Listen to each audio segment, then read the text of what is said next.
I am very, very unhappy with a lot of what's happening in Israel, particularly the treatment of the Palestinians, the lack of a peace treaty, all the inequities that have emerged, all the terrible choices are of tremendous concern to me. And I am still a Zionist because I do believe that we need Israel and that Israel needs to be what Israel set out to be.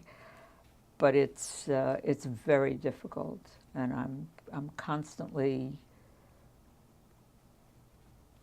questioning myself, and I was very close with my father, as you can tell from all the references to him. I keep saying to myself, what would my father be saying now if he were here? I'm still a Zionist, but it is very difficult. And I do have grave despair about the future of Israel, which I hate to admit even to myself, but I do.